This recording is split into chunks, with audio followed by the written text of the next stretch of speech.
reach a peak, and then you have to come back down, just like traveling into outer space in a rocket suit. He gave one of Swamiji's familiar examples. Your spacecraft can travel very far away from the Earth for thousands of miles, day after day, but it cannot simply go on traveling and traveling. Eventually, it must land. On LSD, we experience going up, but we always have to come down again. That's not spiritual consciousness. When you actually attain spiritual or Krishna consciousness, you always stay high. Because you go to Krishna, you don't have to come down. You can stay high forever. Very well. So now we will continue. Prabhupada was sitting in his back room with Hayagriva and Umapati and other disciples. The evening meeting had just ended and the visitors from Millbrook had gone. Quote, Krishna consciousness is so nice, Swamiji. Unquote. Umapati spoke up. Quote, you just get higher and higher and you don't come down. Unquote. Prabhupada smiled. Quote, yes, that's right. Unquote. Quote, no more coming down. Unquote, Umapati said, laughing. And the others also began to laugh. Some clapped their hands, repeating, no more coming down. Very good. The conversation inspired Hayagriva and Umapati to produce a new handbill. It says, stay high forever, no more coming down. Very good. Practice Krishna consciousness. Expand your consciousness by practicing the transcendental sound vibration. Very good. Hare Krishna, Krishna Krishna, Hare Hare, Hare Ram, Ram Ram, Hare Hare. The leaflet went on to extol Krishna consciousness over any other high. It included phrases like end all bring downs and turn on, and it spoke against employing artificially induced method of self-realization and expanded consciousness. Someone objected to the flyers, quote, playing too much of the hippie mentality, unquote. But Prabhupada said it was all right. So Greg is explaining in his own word. When these drug people on the Lower East Side came and talked to Swamiji, he was so patient with them. He was speaking on a philosophy which they had never heard before. When someone takes LSD, they are really into themselves and they don't hear properly when someone talks to them. So Swamiji would make particular points and they wouldn't understand him. So he would have to make the same point again. He was very patient with these people, but he would not give it into their claim that LSD was a bona fide spiritual aid to self-realization. October 1966. Tompkins Square Park was the park on the Lower East Side. On the south, it was bordered by 7th Street with its 4- and 5-storied brownstone tenements. On the north side was 10th with more brownstones, but in better condition, and the very old small building that housed the Tompkins Square branch of the New York public library. On Avenue B, the park east border, stood St. Bridget Church, built in 1848 when the neighborhood had been entirely Irish. The church, school, and rectory still occupied much of the block. And the west border of the park, Avenue A, was lined with tiny old candy stores selling newspapers, magazines, cigarettes, and cream sodas at the counter. There were also a few bars, several grocery stores, and a couple of Slavic restaurants specializing in inexpensive vegetable broths, which brought Ukrainians and hippies side by side for bodily nourishment. The park's 10-acre held many tall trees, but at least half the park was paved. A network of 5 feet high, heavy wrought iron fences weaved through the park, lining the walkways and protecting the grass. The fences and the many walkways and entrances to the park give it the effect of a maze. Since the weather was still warm and it was Sunday, the park was crowded with people. Almost all the space on the benches that lined the walkways was occupied.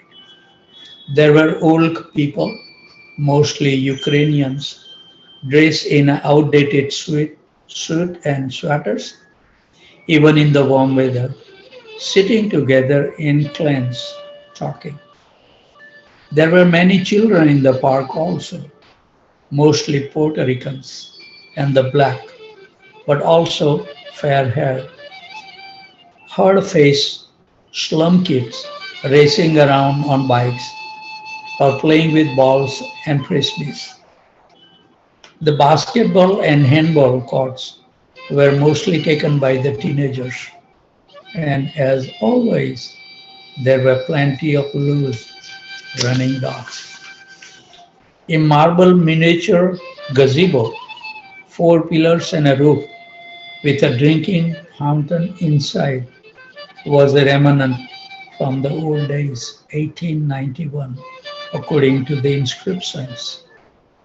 On its four sides were the words hope, faith, charity, and temperance. But someone had sprayed the whole structure with black paint, making crude design and illegible names and initials. Today, a bench had been taken over by several conga and bongo drummers, and the whole park pulsed with their demanding rhythms. And the hippies were there, different from the others. The bearded bohemians men and their long-haired young girl friends dressed in old blue jeans were still an unusual sight. Even in the Lower East Side melting pot, their presence created tension. They were from middle-class families, and so they had not been driven to the slums by their economic necessity. This created conflicts in the dealings with the underprivileged immigrants. And the hippies' well-known proclivity for psychedelic drugs, the revolt against their family and affluence, and their absorption in the avant-garde sometimes made them the jeered minority among their neighbors. But the hippies just wanted to do their own thing and create their own revolution for love and peace.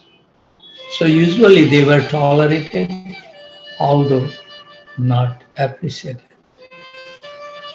There were various groups among the young and hip at Pumpkin Square Park. There were friends who had gone to the same school together, who took the same drug together, or who agreed on a particular philosophy of art, literature, politics, or metaphysics. There were lovers, there were groups hanging out together for reason undecipherable, except for the common purpose of doing their own thing. And there were others who lived like hermits.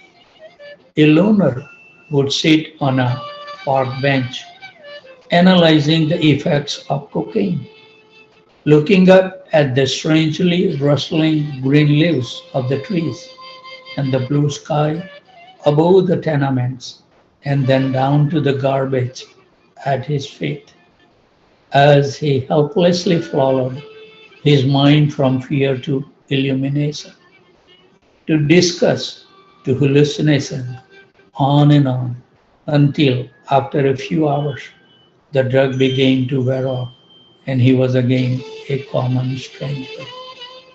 Sometimes they would sit up all night, spaced out in the park, until at last, in the light of morning, they would stretch out on benches to sleep. Hippies especially took to the park on Sundays. They at least passed through the park on their way to St. Mark's Place, Greenwich Village, or the Lexington Avenue subway at Astor Place, or the I&D subway at Houston and Second, or to catch an uptown bus on First Avenue, a downtown bus on Second, or a crosstown on Ninth, or they went to the park just to get out of their apartment and sit together in open air, to get high again, to talk, or to walk through the park's maze of pathways. But whatever the hippies' diverse interests and drives, the Lower East Side was an essential part of the mystic. It was not just a dirty slum, it was the best place in the world to conduct the experiment in consciousness. For all its filth and threat of violence and the confined life of its brownstone tenements, the Lower East Side was still the forefront of the revolution in mind expansion. Unless you were living there and taking psychedelics or marijuana, or at least intellectually pursuing the quest for free personal religion, you weren't enlightened, and you weren't taking part in the most progressive evolution of human consciousness. And it was this searching, a quest beyond the humdrum existence of the ordinary, materialistic, straight American, that brought unity to the otherwise eclectic gathering of happies on the Lower East Side. Into this chaotic pageant, Swamiji entered with his followers and sat down to hold a kirtan. 3 or 4 devotees who arrived ahead of him selected an open area of the park, put out the oriental carpet Robert Nelson had donated, sat down on it, and began playing kartals and chanting Hare Krishna Mantra. Immediately, some boys rode up on their bicycles, braked just short of the carpet, and stood astride their bikes, curiously and irreverently staring. Other passersby gathered to listen. Meanwhile, Swamiji, accompanied by half a dozen disciples, was walking the 8 blocks from the storefront. Brahmananda carried the harmonium and the Swami's drum. Kirtananda, who was now shaven-headed at Swamiji's request, and dressed in loose flowing canary yellow robes, created an extra sensation. Drivers pulled their car over to have a look. Their passenger leaning forward, agape at the outrageous dress and shaved head. As the group passed a store, people inside would poke each other and indicate the spectacle.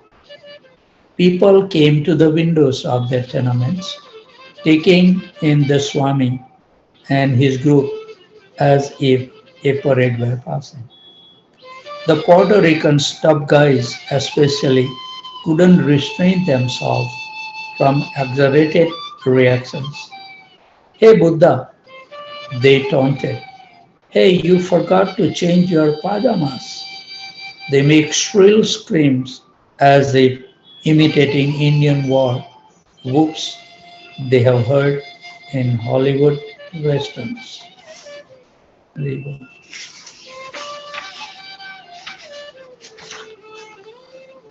Hey, Arabs, exclaimed one heckler who began imitating what he thought was an Eastern dance. No one on the street knew anything about Krishna consciousness, nor even of Hindu culture and customs. To them, the Swami's entourage was just a bunch of crazy hippies showing off. But they didn't quite know what to make of the Swami. He was different. Nevertheless, they were suspicious. Some, however, like Irwin Halpern, a veteran Lower East Side resident, felt sympathetic toward this stranger who was, quote, apparently a very dignified person on a peaceful mission, unquote. So Irwin Hepburn is describing in his own word as follows. A lot of people has specularized notice of what a Swami was, as though they were going to suddenly see the people lying on a little mattresses made out of nails and all kind of other abuse notions. Yet here came just a very graceful, peaceful, gentle, obviously well-meaning being into a lot of hostility. Hippies, what are they, communist? While the young taunted, the middle-aged and elderly shook their head or stared, cold and uncomprehending. The way to the park was spotted with blasphemies, ribald jokes and tension, but no violence. After the successful kirtan in Washington Square Park, Prabhupada has regularly been sending out parades of 3 or 4 devotees, chanting and playing hand kartals through the street and sidewalk of the Lower East Side. On one occasion, they had been bombarded with water balloons and eggs, and they were sometimes faced with bullies looking for a fight. But they were never attacked, just stared at, laughed at, or shouted after. Today, the ethnic neighbors just assume that Prabhupada and his followers has come onto the street dressed in outlandish costumes as joke, just to turn everything topsy-turvy and cause stares and howls. They felt that their responses were only natural for any normal, respectable American slum dweller. So it was quite an adventure before the group even reached the park. Swamiji, however, remained unaffected. Quote, what are they saying? Unquote, he asked once or twice. And Brahmananda explained that Prabhupada had a way of holding his head high, his chin up, as he walked forward. It made him look aristocratic and determined. His vision was spiritual. He saw everyone as a spiritual soul and Krishna as the controller of everything. Yet, aside from that, even from a worldly point of view, he was unafraid of the city's pandemonium. After all, he was an experienced, quote, Calcutta man, unquote. The kirtan had been going on about 10 minutes when Swamiji arrived, stepping out of his white rubber slippers, just as if he were home in the temple. He sat down on the rug with his followers, who had now stopped their singing and were watching him. He wore a pink sweater and around his shoulder a khadi wrapper. He smiled, looking at his group. He indicated the rhythm by counting 1, 2, 3. Then he began clapping his hand heavily as he continued coming on 1, 2, 3.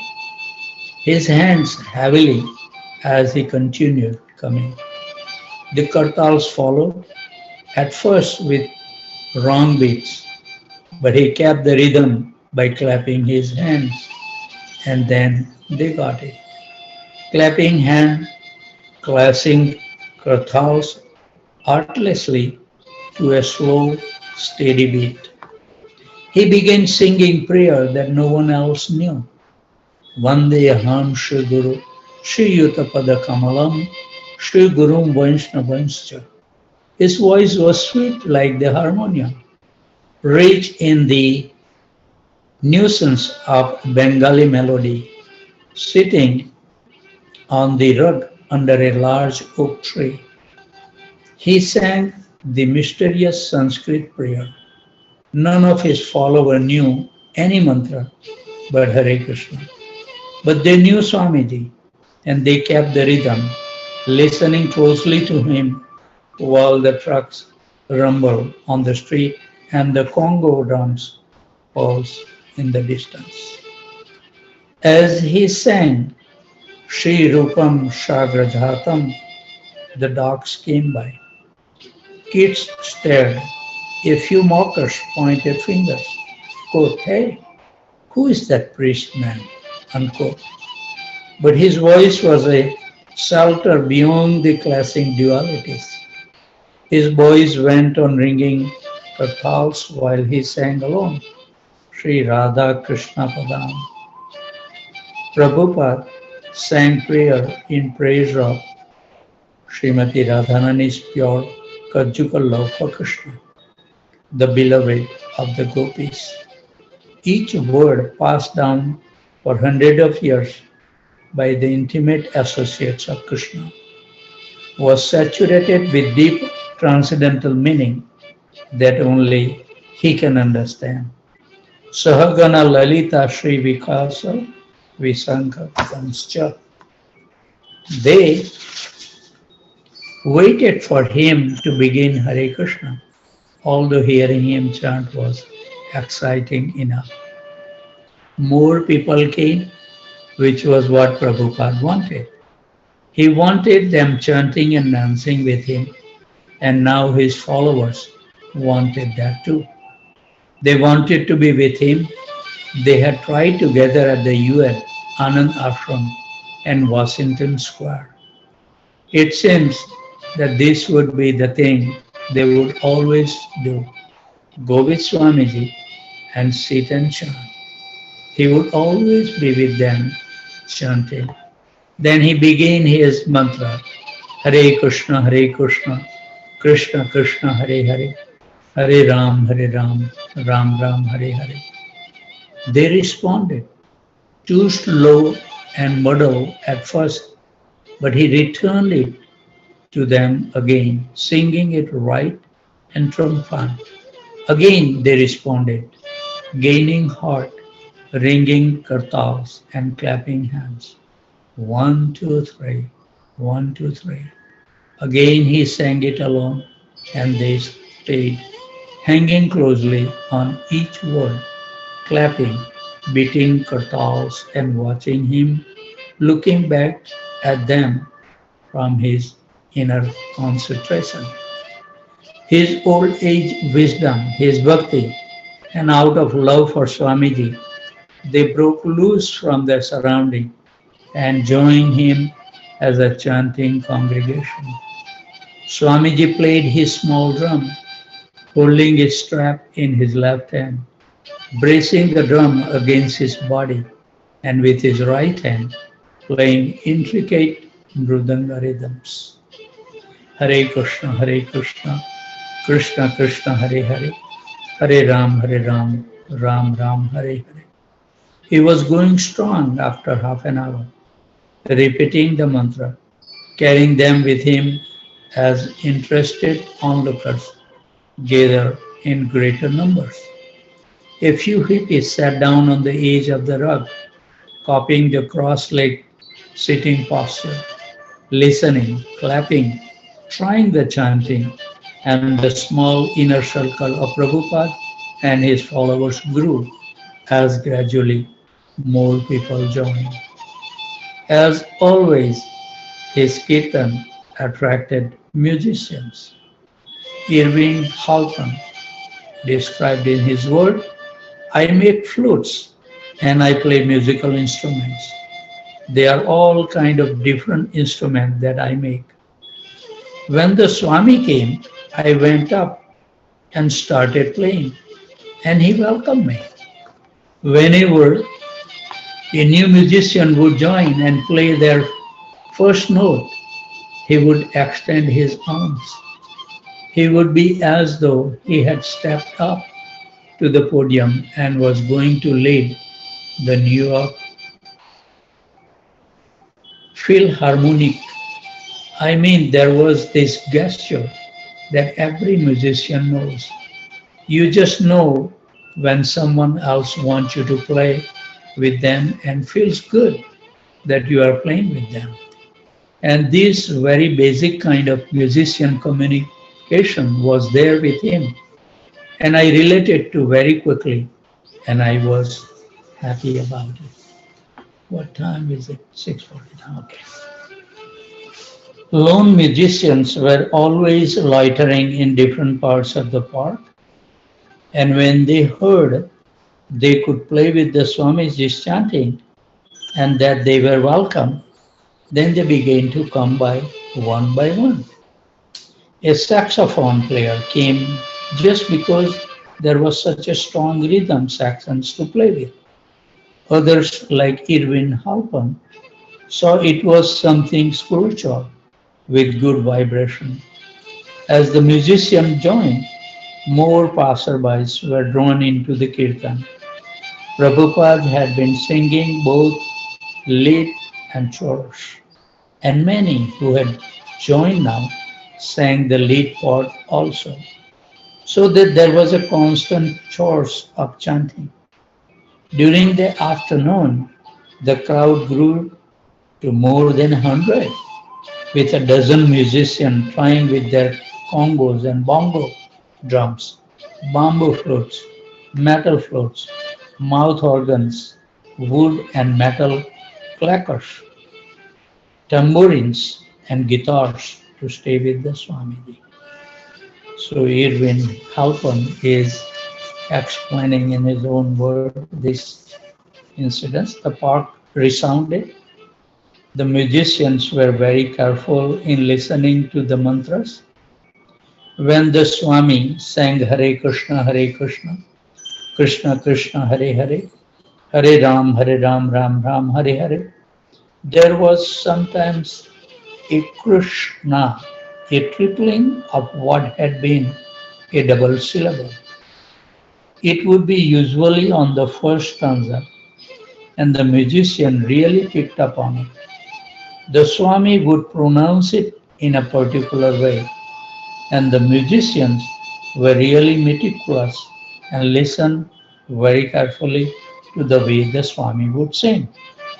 And when we begin to notice that there were different melodies for the same brief sentence, and we got to count on that one regularity, like one would count on the conductor of an orchestra or the lead singer of a madrigal. It was really pleasant, and people would dig one another in their ribs. They would say, "Hey, see," we would catch and repeat a particular subtle pronunciation of Sanskrit phrase that the audience, in their enthusiasm, while they would be dancing or playing, had perhaps missed. Or the Swami would add an extra bit, but it meant something in the way in which the drummer, who at that time was the Swami, the main drummer, would hit the drums. I think 652, so one more paragraph. I have talked to a couple of musicians about it, and we agreed that in his head, this Swami must have had hundreds and hundreds of melodies that had been brought back from the real learning from the other side of the world. So many people came there just to tune in to the musical gift, the transmission of the Dharma. Quote, "Hey," they would say, "listen to this holy monk." People were really sure there were going to be unusual feast, grandstanding, flashy levitation, or whatever people expected was going to happen. But when the simplicity of what the Swami was really saying, when you begin to sense it, whether you were motivated or actually make a lifetime commitment and go this way of life, or whether you merely wanted to appreciate it and place it in a place and give certain due respect to it, it turned you around. And that was interesting too. The different ways in which people regarded the kirtan. Some people thought it was a prelude. Some people thought it was a main event. And some people liked the music. And some people liked the poetic sound of it. Haribo. So we'll stop here and we would like to offer our humble obeisances to the devotees who have to perform the regular activities. And if Krishna is so kind to all of us, we will see you tomorrow at 2 o'clock. Otherwise, you can join at your convenient time. It is so nice. I think the uh, couple that I was talking about out of town, but I think that I forgot the time has changed. So there is a time difference. That's why they joined late. So they joined later on. So that was nice to see them. Very well. Now it's a 2 hour difference from Phoenix. So it may change and my mind doesn't work that quick. So sorry.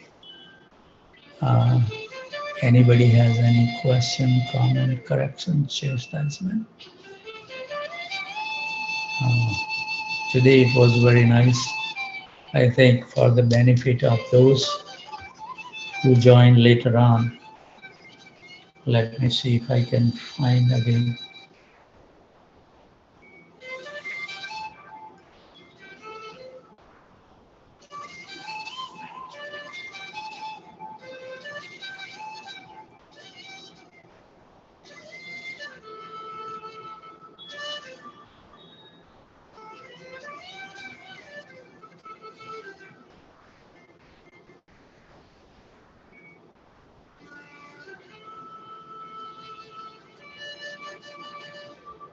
I have to how to change the language. They keep on forgetting.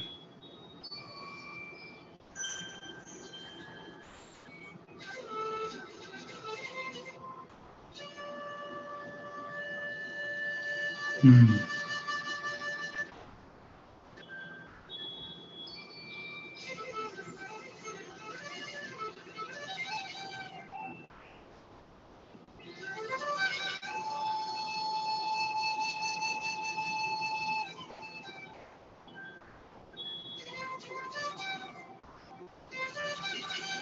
Give me 1 minute. I think I have requested everyone who joined as a homework to remember this verse with translation. It's from chapter 18, Bhagavad Gita, verse 58. Mat chittah sarvadurgani mat prasada tarishyasi athat chetvam ahankaram nashroyasi vinakshayasi. Translation: if you realize me, how? By my grace, you will overcome all the obstacles of conditions life. But if you do not listen to my words and do not act with such awareness, but are influenced by the false ego, you will perish. Also, it was when we were at 4:30, we did little different that in Mahavan, where Krishna passed his childhood pastimes, 3 years and 4 months, something like that. And our Acharya says that the childhood pastimes is more important. So I was just thinking as we were reading in Mahavan that he killed 4 demons. First he killed Putana, then Sakstasa, then Turnavata, and then he delivered the 2 sons of Kuvera. So why this childhood pastime is more important? Because I think all these gopas who go with Krishna in the forest, they always were completely fearless because they know anything happen in their life, whatever even they need. Sometimes they become hungry, they just have to ask Krishna, we are hungry, and Krishna make all the arrangement. Similarly, if there are any danger come, so all the demons were killed by Krishna in the childhood pastimes. And each demon represents some demoniac quality that we carry in our heart. So before we can get into the rasa dance understanding, Krishna wants us to clear out all those demoniac quality from us. So that's the reason our Acharya has proclaimed that childhood pastime is wonderful because we need to learn to clean out those demoniac quality from our life. Then and then we will be able to understand and relish the wonderful rasa dance. So this was very, very nice. And then I was just thinking, this verse is somehow or other has touched my heart. We have to simply do one thing right. Whole thing will become so nice. And I can tell you whatever little I have experienced in my life, that sometime I do that how easy that my life was. No problem whatsoever. Everything worked out. Now I'm afraid that if I have to come back again in this world, I don't think I can take those things, go for education, give the exam, and then work, hear the, boss, whatever he says. This life, horrible. So these words make a lot of sense. So I'm going to read this purport by Srila Prabhupada. Very profound. So please listen very attentively. A Krishna conscious person is not too concerned about the activities of maintaining his existence. Look at that. But most of the time, we spend most of the time working to maintain our family life. But over here it says, if you become Krishna conscious person, they are not concerned about this maintenance. A fool cannot understand the greatness of liberation from all anxieties. So Prabhupada indirectly is telling us that we are all number one fool. For one who act in Krishna consciousness, Krishna became the closest friend, and Krishna take care of the comfort of his friend. He gives himself to his friend, who is devotedly working 24 hours a day to satisfy the Lord. Everybody can see there how much time we are giving to the Lord. And our destination should be that we should reach that goal constantly, at least remembering Krishna. We are far away from our goal. So no one should be influenced by the false ego associated with the bodily concept of life. One should not mistakenly think that he is independent of the laws of material nature and is free in his activity. No, ye yatha mam prapadyante tam tathami bhajamyam mama vartanu vartante manushya parthasam. He said either voluntarily you follow, if not then my stringent law of material nature, three modes of material nature will control you. So everybody is following his path. Nobody is independent. Wonderful thing to realize. He is already under the control of the strict material laws. But as soon as he begins to act in Krishna consciousness, his all difficulties disappear. It should be noted that anyone who is not engaged in Krishna consciousness is caught up in the material whirlpool of birth and death. You know, it's like an amazing thing, right? This Draupadi became thirsty when they were in exile, and it happened in the Kamyavan. The Dharma Kund is there.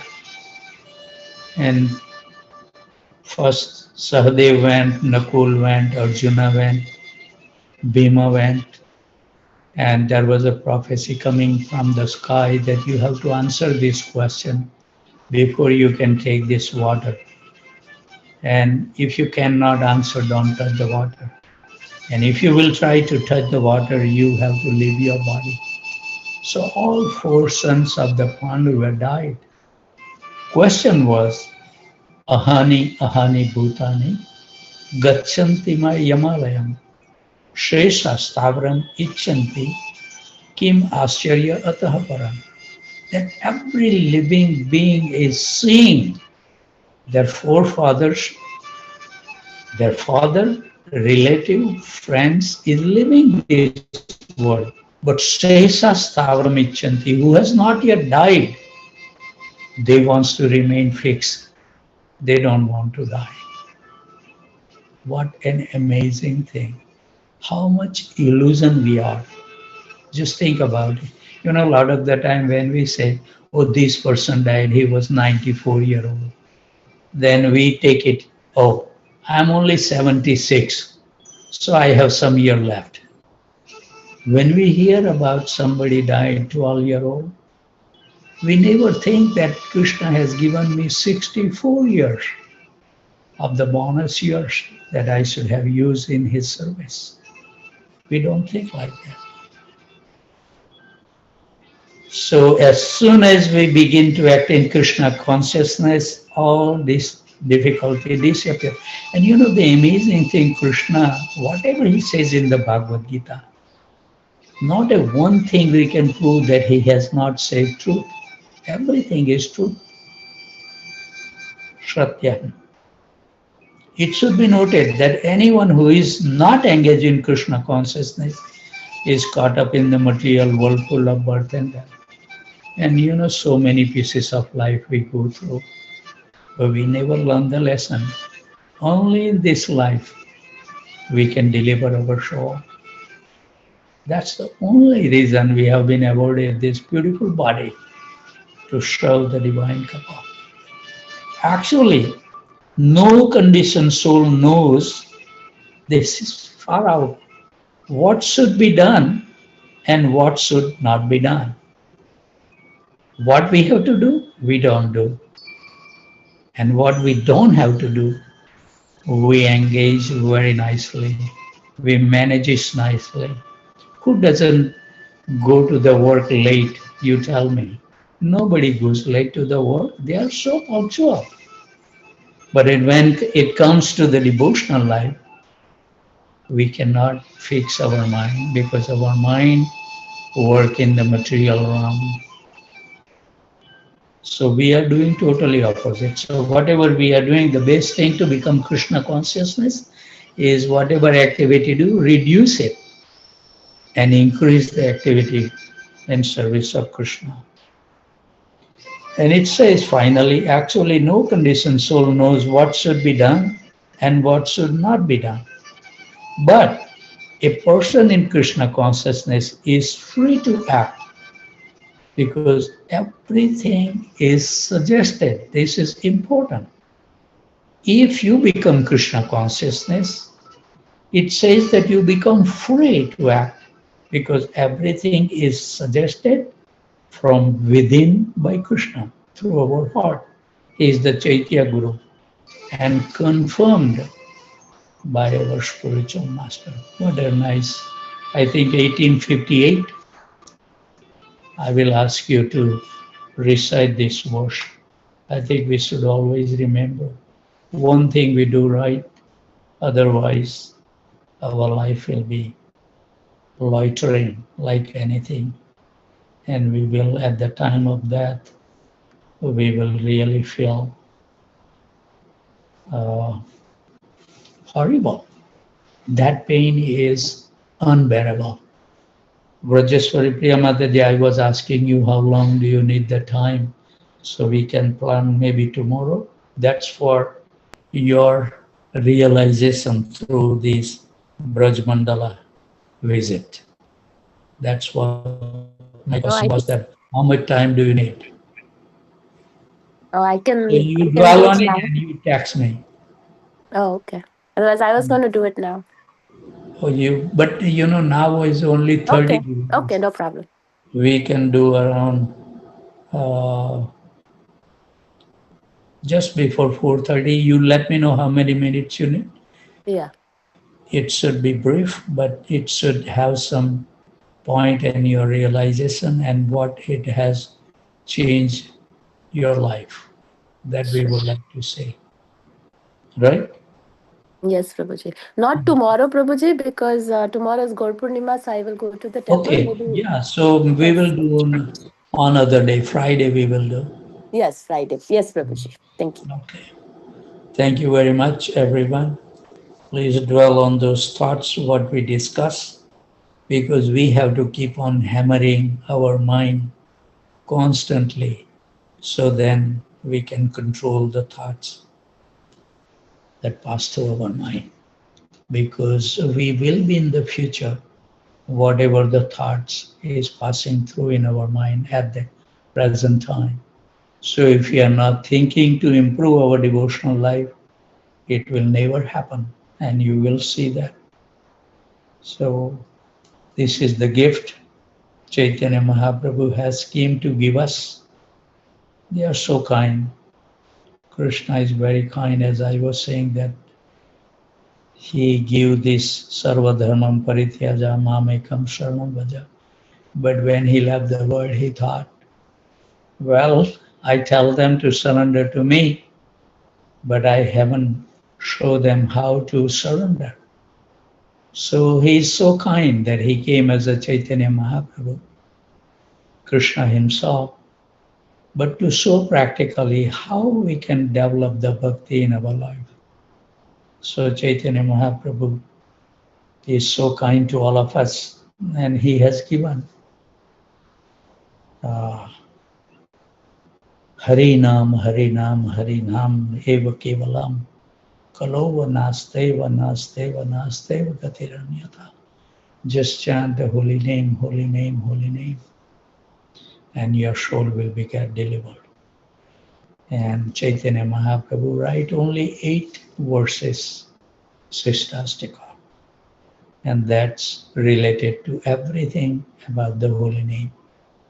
So when Krishna came to teach us the path, this is the important aspect of our devotional life. All other devotional activity should be there, but the primary should be. And when we perform other activity, our chanting will also improve. But in all other activities, we can always chant the Hare Krishna Maha Mantra. When you cook for the deity, when you dress the deities, whatever you do, your mind cannot, even at work, you can think about Krishna. Nobody knows what you are thinking, right? So have some thought. When you drink the water, you see Krishna is present. When you see the sunshine, when you see the people, you see Krishna as a Paramatma.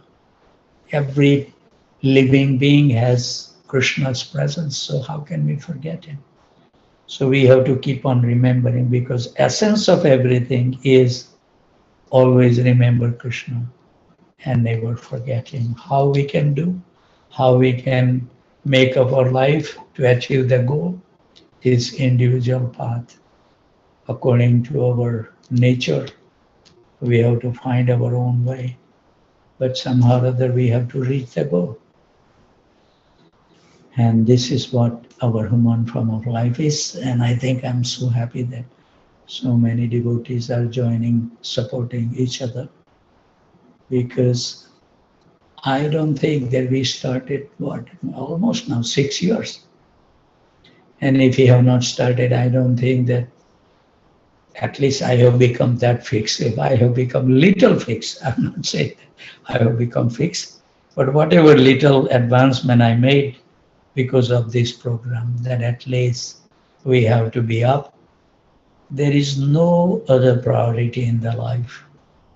The morning should be dedicated to please the divine couple by uttering their holy name.